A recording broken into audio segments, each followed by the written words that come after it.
All right, welcome to the deep dive. We've had a lot of questions rolling in about using music to learn English, and honestly, it's a topic we're pretty excited to dig into. Oh, yeah, it's a fascinating one for sure. We've gone through a ton of research on this, and it turns out there's a pretty strong connection between music and language acquisition. Absolutely. So today, we're going to deep dive into all of that. We're looking at how music can help you learn new words, boost your grammar, work on your pronunciation, and most importantly, just make the whole learning process a lot more fun. Yeah, a lot of people might think, oh, music, that's just for fun. But the research shows it's so much more than that. There are these really cool neurological links between music and language. Right, like how melodies and rhythms actually help your brain hold on to new information, right? Exactly. And then there's this whole motivational aspect, too. A good tune can really get you going and make you want to learn. And we even found some studies on how different types of music can give you a taste of English-speaking cultures. Super interesting stuff. So should we get into it? Let's do it. Okay, let's start with memory. I think we all know that catchy tunes can get stuck in our heads for days. Totally. I mean, who hasn't had a song on repeat in their brain? Right.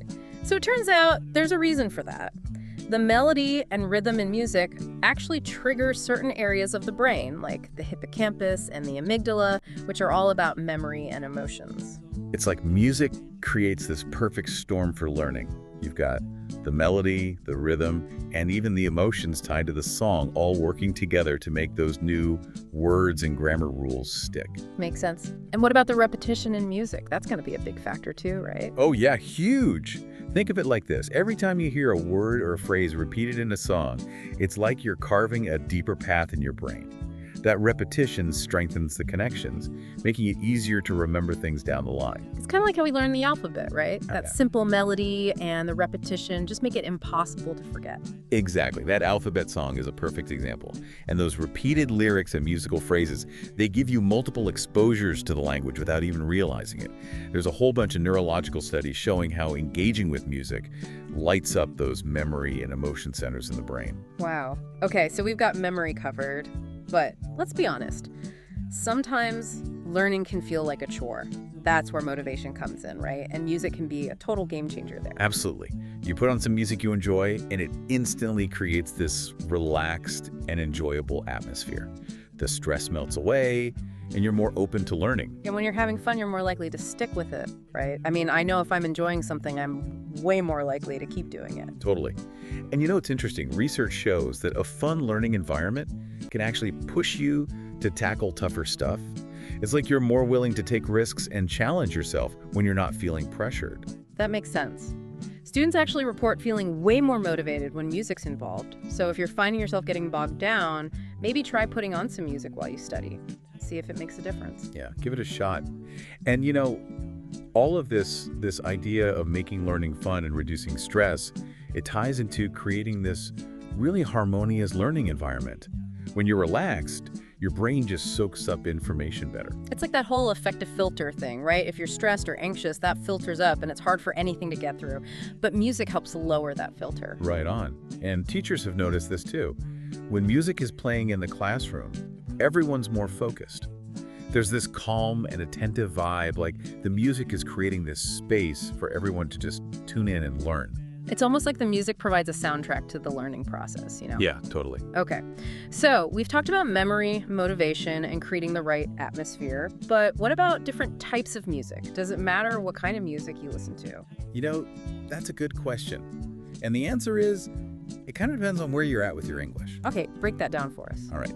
So for beginners, the best bet is music with simple words, clear pronunciation, and lots of repetition. Think like nursery rhymes or slower pop songs, the kind of stuff that's easy to follow along with. Yeah, that makes sense. You don't want to overwhelm yourself with super complex lyrics right off the bat. Exactly. But then as your English gets better, you can start branching out. You can explore songs with more challenging lyrics and vocabulary. That's where you can really start expanding your knowledge. Right. And I guess it's worth mentioning that some songs, like a lot of contemporary stuff, might have slang or informal language. So got to be mindful of that, depending on what you're aiming for. Yeah, good point. I mean, knowing how to say, yo, what's up, is cool, but maybe not what you need for a business meeting. But hey, each genre offers something unique. Totally. Like country or folk music often tells stories, which can be really helpful for understanding narrative structure in English. And then you've got hip-hop, which is packed with wordplay and rhymes.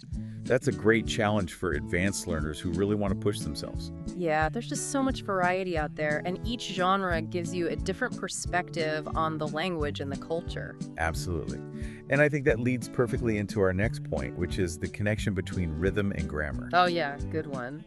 I've always felt like there's something about the rhythm of music that helps me feel the grammar, if that makes sense. You know, you're spot on. It's like spoken English has its own rhythm and flow, just like music does.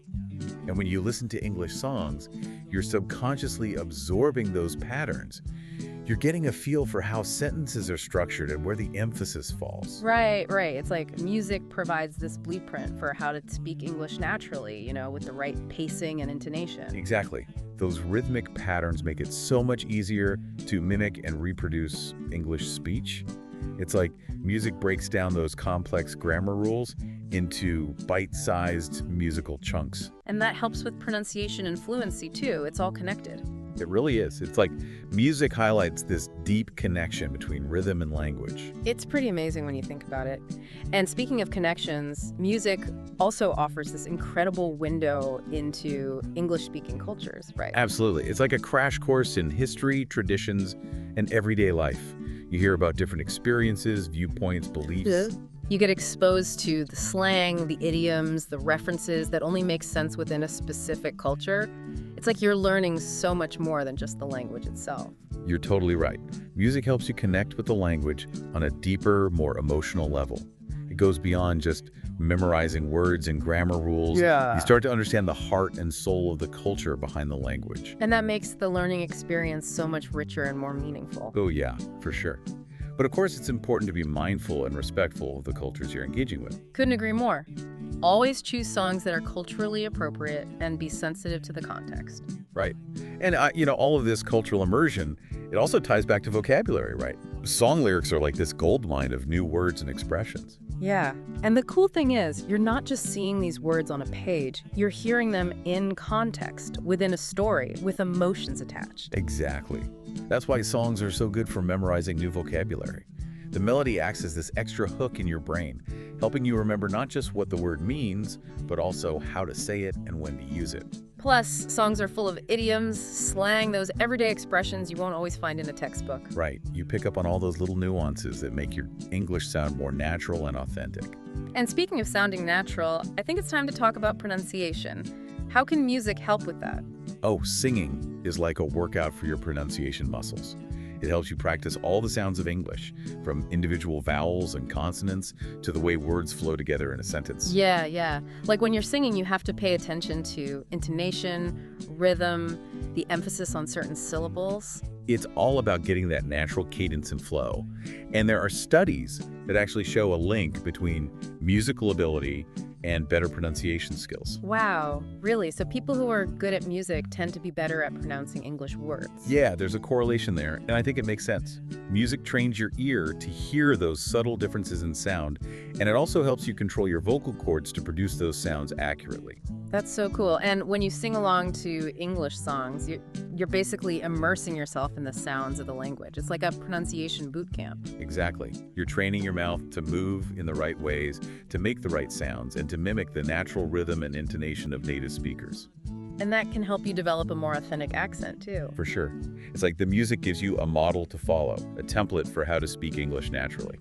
Okay, so let's say someone's listening to this and thinking, all right, I want to give this music thing a try. Where do I start? What advice would you give them? Well, first off, I'd say choose music that you actually enjoy. It's got to be something that you'll want to listen to over and over again. Right, because if you're not into the music, you're not going to stick with it. Exactly. And think about your goals, too. What are you trying to achieve with your English? Right, like if you're a beginner, maybe start with some simpler songs, maybe something with clear lyrics and good pronunciation. Those slower paced songs can be easier to follow along with. And definitely make sure you have the lyrics handy so you can read along as you listen. Good tip. Okay, anything else? Oh, and don't be afraid to challenge yourself a little. Once you feel comfortable with some easier songs, try something a little more complex. You might be surprised at how much you understand. Absolutely. Okay, so the takeaway here is that music is this incredible tool for learning English. It helps with memory, motivation, grammar, pronunciation, cultural understanding. The list goes on. Seriously, it's amazing how much music can enhance your learning experience. And it's fun, too. So why not give it a shot? Yeah, why not? So, to wrap things up, we've got a little thought experiment for you, our listeners. Think about the music you already love. How could listening to it with a more focused ear, paying attention to the lyrics and the way the language is used, help you understand English better? What if the key to unlocking your fluency is hidden in the music you're already listening to? What song will you explore with this fresh perspective? We'd love to hear your thoughts on that. Until next time on The Deep Dive.